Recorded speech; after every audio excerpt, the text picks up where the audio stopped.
ஆண்டவராகிய இயேசு கிறிஸ்துவின் இனி நாம் மையப்படுவதாக இந்த காலவெளியிலே உங்களை யாவரையும் பார்ப்பதில் மிகுந்த சந்தோஷம். ஆண்டவர் வார்த்தையை அதிகமாக கிரேவ் பண்ணிங்களா? கேர்ஃபுல்லாக இருக்கீங்களா? ரொம்ப கேர்ஃபுல்லாக ஜாக்கிரதையாக அவங்க குடும்பத்தை பத்திரமாக பாதுகாத்துக்கொள்ளுங்க. பொல்லாத பிசாசு நீ குடும்பத்தை சிதைச்சிட்ருக்கலாம். கணவன் இன்றைக்கி அதிகமாக நேரத்தை மனைவியோட நேரம் செலவிடுறதே இல்லை. மனைவி இன்றைக்கி அதிகமாக நேரம் செலவிடுறதில்ல. ஒர்க்குன்னு போய் குடும்பத்துக்குள்ளே இன்றைக்கி தேவையில்லாத பிரச்சனை, தேவையில்லாத உறவுகள் நடுவில் வந்து இன்றைக்கி குடும்பத்தை கெடுத்து கொண்டு இருக்குது. பொல்லாத பிசாசு இன்றைக்கி பிள்ளைங்க கூட டைம் ஸ்பெண்ட் பண்ணுறதில்ல. பிள்ளைங்க தேர் அடிக்டட் டு ட்ரக்ஸ். சின்ன வயசுலேயே ஸ்கூல் படிக்கிற பிள்ளைங்க இன்றைக்கி ரொம்ப வேதனையான ஒரு காரியம். தப்பு வந்து சில நேரத்தில் நம்மக்கிட்ட தான் இருக்குது.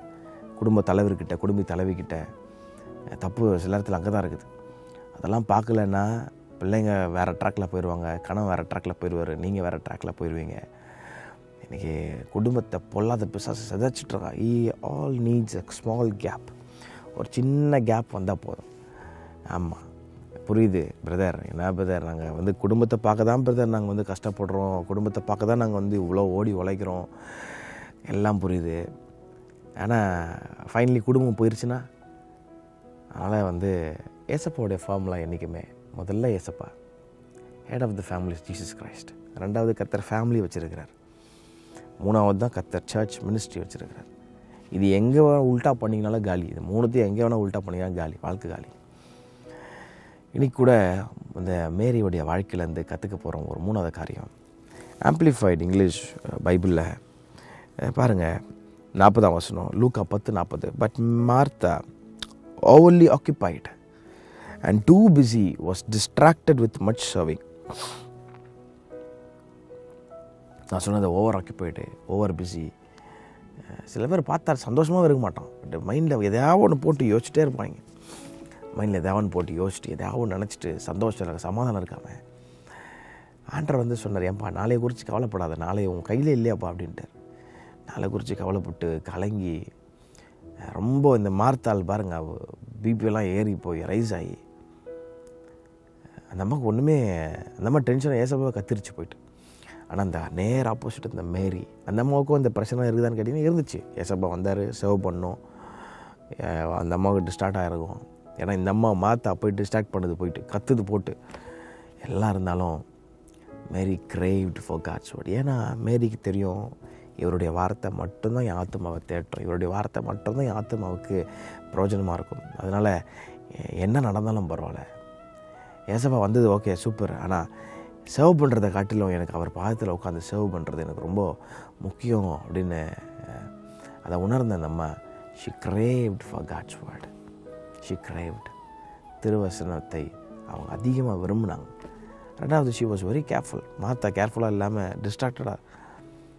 But Mary was very careful of not being distracted, not being too busy, not being over occupied. அந்த மாதிரி ரொம்ப கேர்ஃபுல்லாக இருந்துச்சு. ரொம்ப கேர்ஃபுல்லாக வச்சுக்கிச்சு.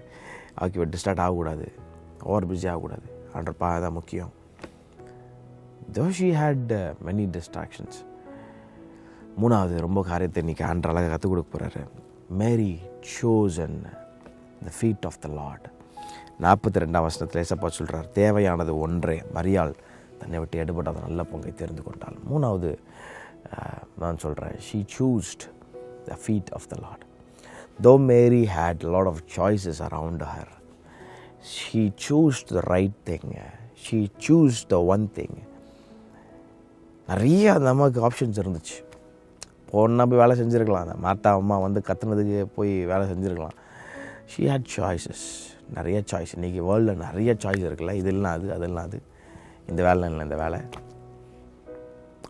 But what you are choosing is more important. உங்கள் ஆத்மாவில் வெறுமை இருக்குதுன்னு உங்களுக்கு நல்லா தெரியும். Where is something bothering. ஒரு டிப்ரெஷன், தூக்கம் இல்லை, ஒரு போராட்டம், எதையோ உங்கள் பிள்ளையை குறித்து, உங்கள் மனைவியை குறித்து, உங்கள் குடும்பத்தை குறித்து கவலை நல்லா தெரியுது. தேர் இஸ் சம்திங் லேகிங் அப்படின்னு தெரியுது. தெரிஞ்சுமே இன்றைக்கி எதை சூஸ் பண்ணுறீங்க?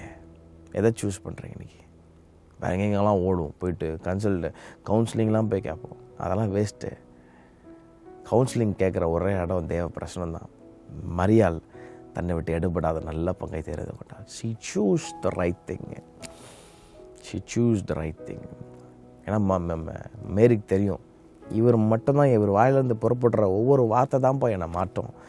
அதனால் இதுதான் எனக்கு தேவையானதுன்னு சொல்லி தேவையான ஒன்றை பிடித்து கொண்டாள். கர்த்தர் அதை அப்ரிஷியேட் பண்ணார். She கிரேவ்ட், she was careful, she choose the right thing. Choose பண்ணி பாருங்கள், ஆண்டவர் மேரி அப்ரிஷியேட் பண்ணார். அந்த மாதிரி உங்கள் வாழ்க்கையை கர்த்தர் ஆஸ்வதிப்பாராக. கரெக்டானதை சூஸ் பண்ணுங்கள். சாய்ஸஸ் நிறைய வரும். அந்த உலகத்தில் ஏகப்பட்ட சாய்ஸ் இருக்கும். ஆனால் எதை சூஸ் பண்ணுறீங்கன்றது ரொம்ப ரொம்ப முக்கியம். அதுக்கு இந்த வார்த்தை உங்களுக்கு உதவியாக இருக்கும். இந்த நாள் முழுவதும் கர்த்தர் உங்களை அற்புதம் நடத்துவார். கர்த்தர் தாமே உங்களை ஆஸ்வதிப்பாராக. ஆமென்.